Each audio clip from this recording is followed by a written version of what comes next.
Welcome, Mental Health Monday family. So good to see you guys here. We apologize for our delay. We were having some technical issues. I'm tired of saying that, to be honest. And this time it was like we got a new system so we wouldn't have those problems. And then we're still learning the system. So there was a simple thing to do, and we figured it out at the last minute. We were about to not go live, but praise God, we are here live. And I see that we have just a couple of faithfuls who hung on. Hopefully, the others will check back, or some were tuning in late. I see it's creeping up just a bit. So we are thankful that you are here. We have an important topic. And of course, we are not going to get to all of it this evening because we are having an abbreviated program because we're starting late, but we will continue to do the program not next week, but the week after. So we will, since we produce and host our own program, we can cover as much as we want and take as long as we want. So however long it takes. This is a very important topic, but I want to say welcome to my co-host, Dr. Ricardo Whyte. Thank you so much. Happy belated birthday and welcome back from Hawaii, it sounds like.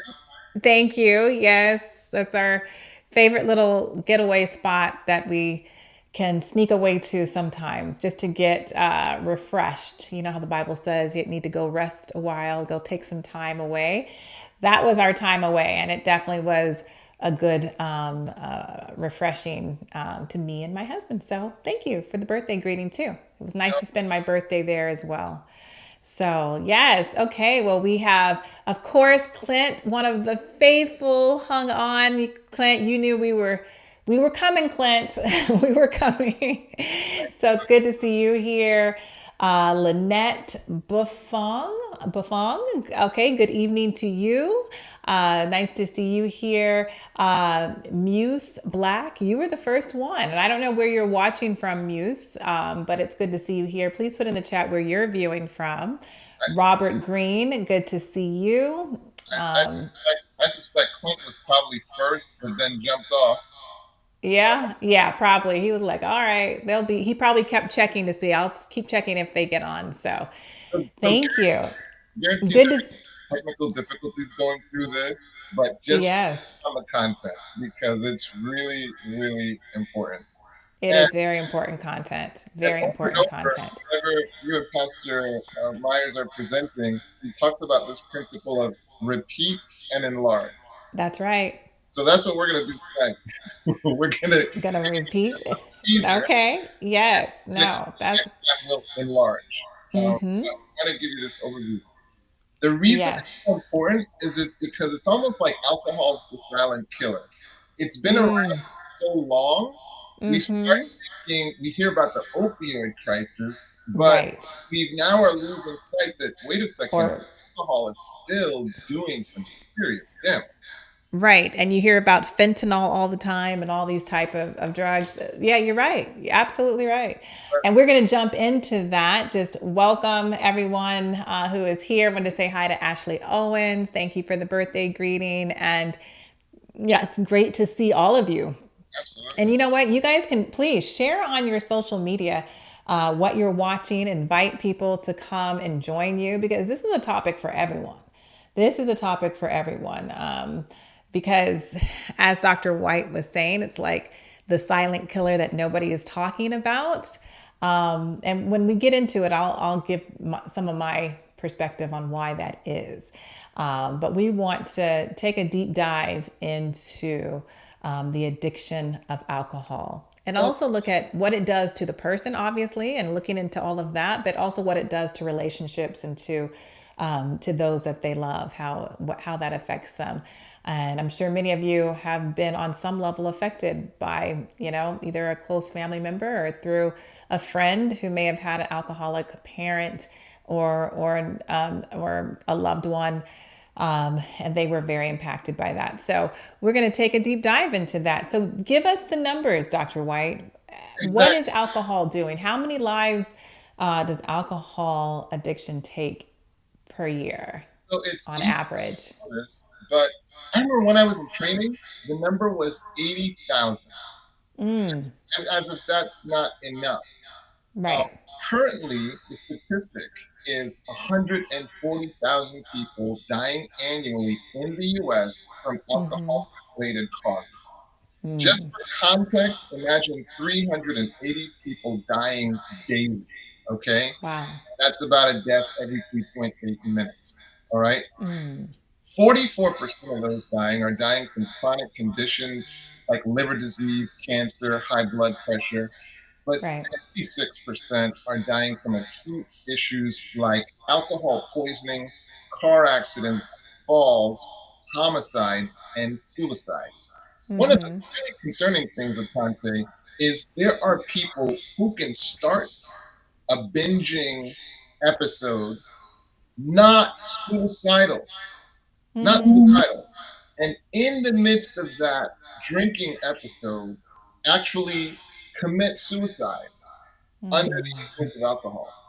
So it really is a silent killer because it's one thing that you were already feeling suicidal. It's another that you were at your psychic baseline. And now, because of intoxication, now that's really, really tragic. But 140,000 people dying annually.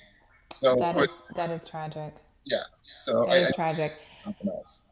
And I like what I don't like what Clint said, but I think I like it as a comment just to because I think a lot of us have dealt with that. But it says I grew up in a household where alcohol was such a normal band-aid. Wow. And I like how you put that, Clint, because to give it the term a band aid. And that is what alcohol and really any other drug is. It is to just cover up those negative emotions. You don't want to feel it. So we try to numb ourselves. And so alcohol will do that. Try to numb yourself from feeling those negative emotions. But I just like the analogy that you used, calling it a band aid, because that is how it can start for some people and then it turns into an addiction.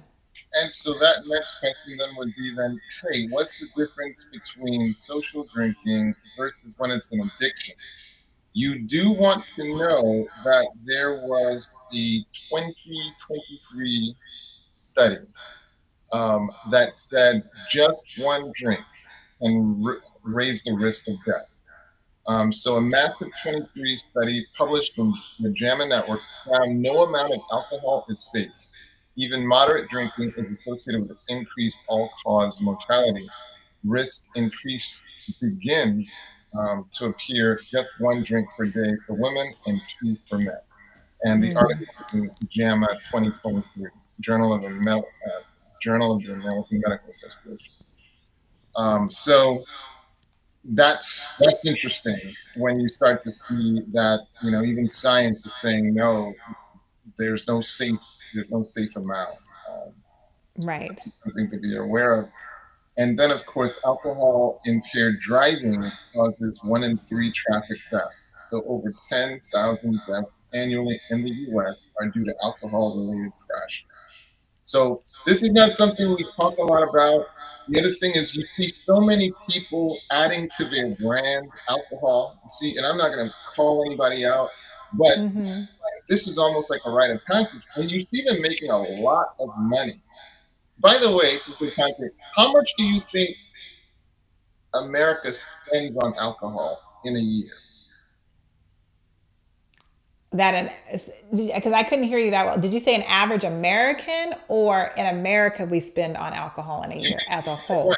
You could do either one, but I was thinking just what's the total amount spent on alcohol in the United States in 1 year? I'm just taking a shot in the dark. So, $1 billion? How much? 383 billion. 383 billion. Wow. I was so off. No, and when you break, well, the billion was good because a lot of times people go even under that. Um, but when you break it down, that's almost like $600 for every man, woman, and I forget if it's child included. Let me see if I can get you the exact stat. But it's astronomical when you really think about it. That is so much money. That is so much money. But that lets you know how big of an industry it is. I know we're not talking about addiction right here, but that's how big of an industry it is. And when something is that big, they don't want you, okay, I don't want to sound like a conspiracy show here, but they don't want you to stop. They want you to drink, right? Or they want you to like abuse this because it's making so much money for someone. And I think sometimes people just don't know, but you, living man audience, we want you to be aware. And we want you to recognize this for the risky thing that it is. So, so first, we just wanted to ground the conversation uh, so that you can understand, no, this really is a very important issue. This really is an important issue. And that's why we wanted to give you some of those statistics. Um, yeah. Anything else that you wanted to, any questions or any issues? Yes, and just like you're asking me questions, but we want you guys to put your questions in the chat as well, so that we can talk about it. But just I'm still just blown away by that number. But when I think about addiction, I mean, what because alcohol is a substance, right? It can change your mind, or it's a substance, right? So what other substance besides, I guess, cigarettes, nicotine, right, that is promoted the way alcohol is? And I can even say that nicotine or cigarettes is not even promoted the way alcohol is.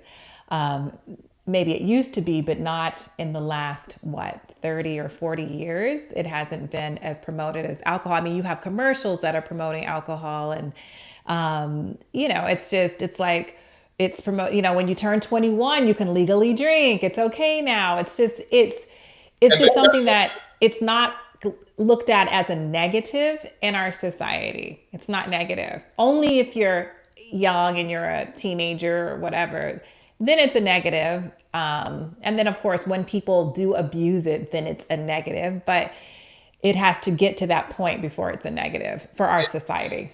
it's just not portrayed. You know, you have the image of the strong person, and they're attractive, and they're surrounded by, the opposite sex, and there's everything that you would kind of aspire to be, and it's quietly centered around that drink in your hand, and it just being the ultimate mark. So I just want to give you the specific statistic. In 2023, the average annual expenditure per consumer unit on alcohol beverage was $637, up from 583 in 2022. So I just want to give you a specific statistic. Um, So, just wanting to take a deep dive, like, um, what happens, well, addiction period, but what happens in the brain to someone who gets addicted to alcohol? Because people are thinking like, well, I drank some, I wasn't addicted to it, but then some people do get addicted. So what happens in so, that to that person who gets addicted? so one of the things that happens when you drink alcohol is initially um, you actually relax, okay? Because of course it'll go to the brain, and so it'll relax. And so this is what gets a lot of people started, because when you go to a social setting, you're kind of tense, you're kind of anxious, and nothing like a drink to kind of reduce that anxiety. But unfortunately, it doesn't stop there. It can continue until, of course, it can progress all Right. the way to intoxication and even a person getting comatose. I think the interesting thing is that with repeated use, alcohol goes to a place on the neuron, and what it'll do is it'll actually decrease the rate of firing of the neuron. Okay, and when the body gets habituated, when it gets accustomed to that, in the absence of alcohol, there is increased firing of that neuron. So, in other words, in the absence of alcohol, the anxiety kind of goes up. It goes up. Now, if the anxiety is going up, guess what it's going to encourage you to do? Drink more. You're going to drink more. Drink Exactly. more. Drink You're going to more. drink more. And so you can see the cycle. And so a lot of people say, well, I drink because it relaxes me. And they sometimes don't even, well, I guess they do recognize then that in the absence of alcohol, it can progress to where they are having tremors. They're having tremors. And they need the alcohol, or at least they use the alcohol to self-medicate the tremor. So we did say this was going to be repeat and enlarge. We wanted to show you this is a really fascinating discussion, and you want to be here when we continue this discussion. I guess 2 weeks from now. So we are going to have to stop it on 5:45 because of an issue that I had at the beginning. Right. Um, but but we wanted to ground you in understanding, even though we don't talk about alcohol addiction a lot, it really is kind of a silent killer. It has a profound impact, um, and it's something that it's wise to avoid. It's wise to avoid. According to the JAMA study, it's like, hey, we can't anymore say there is that one drink is a good idea. That is something the research is not. It's just not bearing out. Right. Clint has a good question. He says, how can you help someone who abuses alcohol? What are some general methods of approach? Okay, so uh, it's funny because the approach is going to vary depending on where they are in their process. So, Tante, I'm sure you're familiar with the stages of change. And so, this is in motivational interviewing. What it highlights is that people will be at a different point in their recovery journey, from not interested at all in change to very motivated and very interested in change, so that each phase of that requires a different approach. And so that's what complicates the discussion, Clint. So now, obviously, if a person is not motivated at all, that's where boundaries are important. And it's a situation where it's okay. I have to control what I can control. I can't control your behavior, but I've got to control my behavior. So Right. if you're intoxicated and I've noticed that you're unsafe to be around when you're intoxicated, then I'm going to withdraw from you during those. And you basically figure out what are the boundaries you're going to need to set in order to keep the relationship safe. Now you can see why professional consultation can be so important, because it's at that point that you can describe your experience with alcohol. You can describe the goals that you have, where this fits, so that you can get some very nuanced recommendations on what it is you need to do in order to optimize the relationship as best as possible. So that is a great question, and I hope that you see why it's important to get the necessary attention. This stuff is not just intuitive, and it's a mistake to think, okay, I can just use my best guess. A lot of our best thinking um, is not going to help the situation. There are knee-jerk things that we're inclined to do that'll make it worse, and things that we might not be inclined to do that might help the situation more than you would think. What are So, some of those things that are knee jerk things that we might do that might make it worse? I'm sure many would like to know so yeah. that they don't they don't do that. So, for example, there's a condition called codependence, right? And so, for example, it's, you know what? I've got the power to keep you from drinking, all right? Right. And we are just going to do everything. Like, it's sort of like the chain you to the bed kind of mentality, and Right. I'm going to jail you and I'm going to keep tabs on you and all this kind of like, when in fact, you wouldn't believe how creative people are in that kind of atmosphere. Just a drink, you know, so that what it ends up doing is not working. Like anyone who's taken up that approach and has a moderate amount of self-awareness will recognize that this is not a winning strategy. I really should get some professional consultation. But it's the knee-jerk thing that you're inclined to do. Okay, I can do for this person what they actually need to do for themselves. I haven't seen that work very well. So that's the thing that I would say. I'm gonna have to leave it there for now. You know, sadly, Okay, so you're having that other call that you must take. yes, absolutely. Got it. Got it. I think okay, I will try to take some of your questions. If there's things that I cannot answer, because I'll be like, we're going to ask Dr. White that on our next session, and I will definitely, we're going to table that. But I will, go into some of the areas that I feel like I can cover. We just have about 15 more minutes together. And so we will do that, but we are going to come back in 2 weeks and have Dr. White, of course, back to be And I, able to go deeper and I into just this. want to plug a stress mastery webinar that we will Oh, be please. hosting. So is it stressful or what? you know, Yes.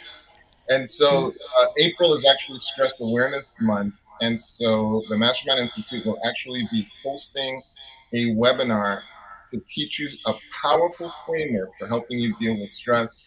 And the link is going to be in the chat so that you can register for that. We can know how many people we need to prepare for, circulate it as widely as possible. It, it's free. so, Yes. You so guys want to take advantage of that, and it is in the chat. So please click on that link, and you can always go back after even this program ends. You can always go back and look at it in the chat so that you can see the link, so that you can be able to get that information and go. It's free, guys. So you want to go. It'll be a blessing. thank Okay, thank you for that, and we'll mention that. We're only going to be here for a few more minutes, and we'll mention it again. But thank you, Dr. White, and we will see you thank in you so two much. weeks. All And right. see See you you in 2 weeks. Take care. Bye bye. So, yes, again, want to thank everyone for being here this evening. As you can tell, it is an abbreviated version of Mental Health Monday, and we don't get our Dr. White with us the entire time because he had to run off and take care of some important things. But I just wanted to stay on here just for a few minutes longer, give you guys an opportunity to ask more questions or even comments just about alcohol addiction. Dr. White is a psychiatrist and he specializes in addiction. So he covers that in an area that I don't specialize in. But what I do specialize in is in therapy for individuals, for couples, and for families. And so I just wanted to highlight that, so many times, I have families, individuals that come in and they have so many issues as adults that they're dealing with, and as I get deeper into their story, it come to find out that they were raised by an alcoholic, either their mother or their father, or maybe not even an alcoholic, but from a parent who abused drugs. And so that brings a host of issues into their life. It didn't just bring it in as adults; they always had it, even as children. But it carries through all the way through adulthood, and it really shows up in their relationships. A lot of times there are insecurities. They just don't feel safe. A lot of times they have attachment issues, so they have insecure attachment. So they don't know how to allow people to get close to them because there's always fear.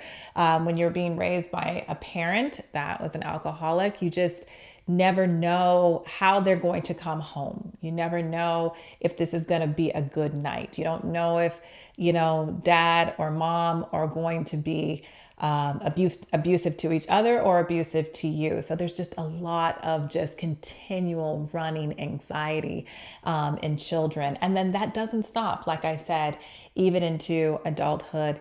And again, it shows up in their relationships when they're trying to have a normal, happy, healthy relationship with their significant other, and they find it very extremely difficult to do that.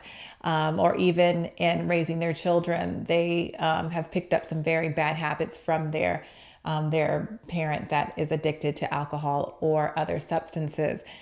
Okay, we have a question. I feel like I have an addictive personality.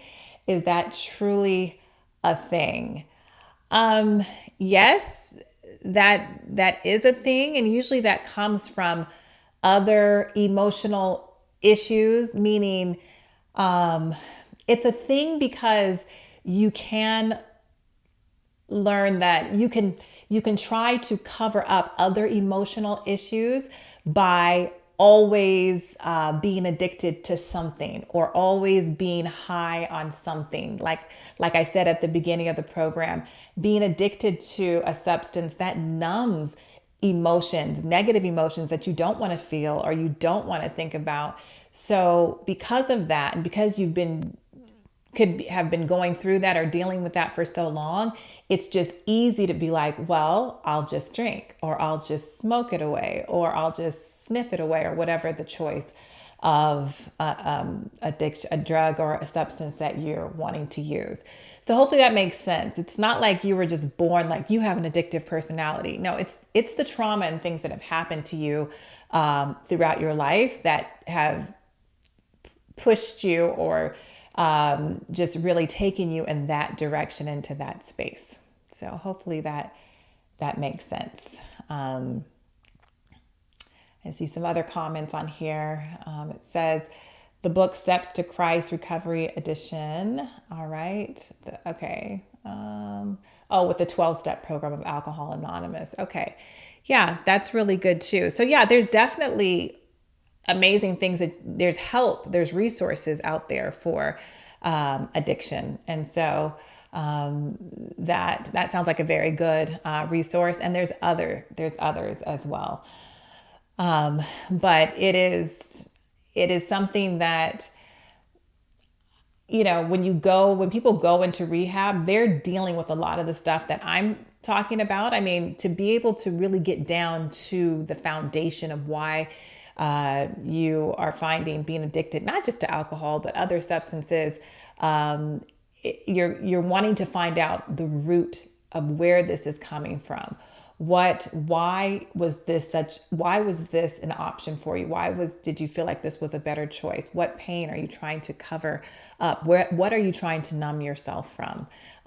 Those are the areas that I know in addiction recovery that they deal with. And when you're in individual addiction recovery, definitely want to go into those areas. Just looking for any other questions or comments. Let's see, it says, I'm aware many new SDAAs give up alcohol but have not dealt with the trauma of life. I agree. I agree with that, Gloria. That is so true. And so they may give up alcohol because socially, now that they've learned that, socially, because they're in a Christian space and setting, that's not okay. But if they don't deal with the trauma, they will turn to something else negative, and it may not be a substance, but it's still there.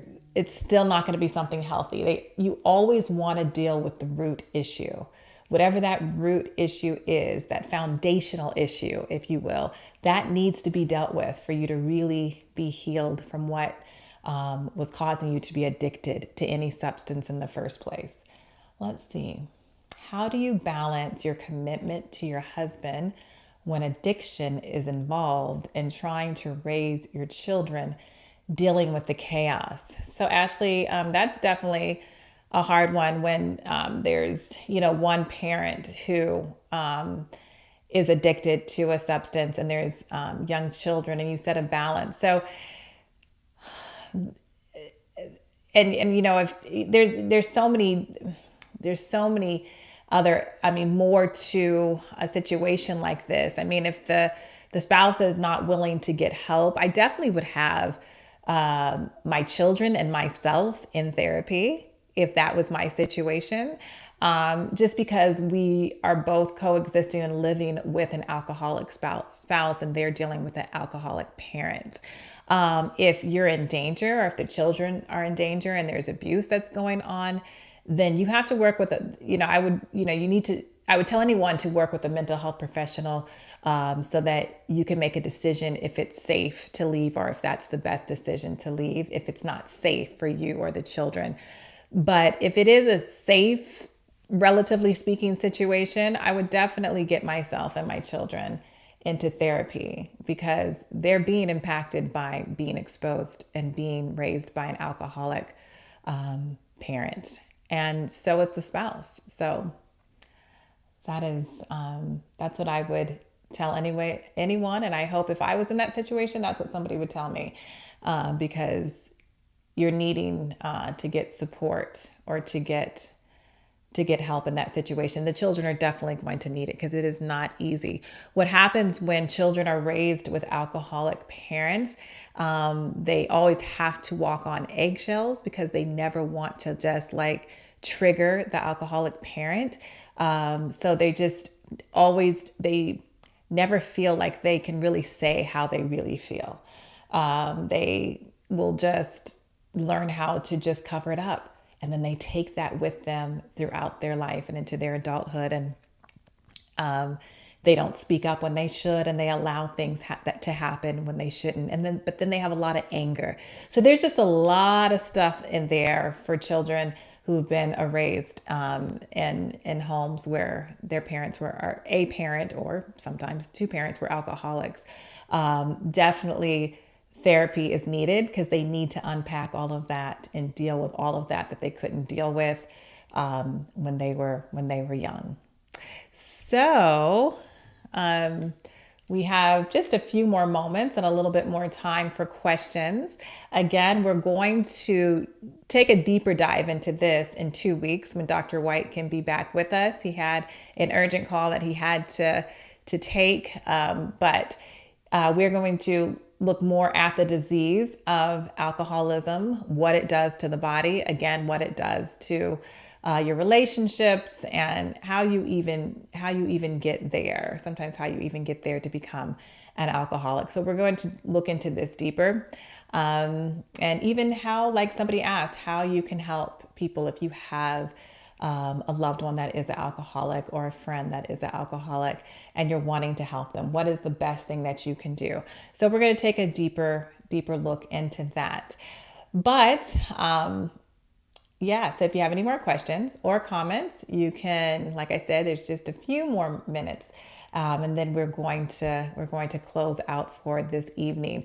But before we do, I'd like to put up Dr. Whyte's program on stress that is free, that he will be doing here. So I think we're going to put that in the chat. There it is, the Mastermind Institute.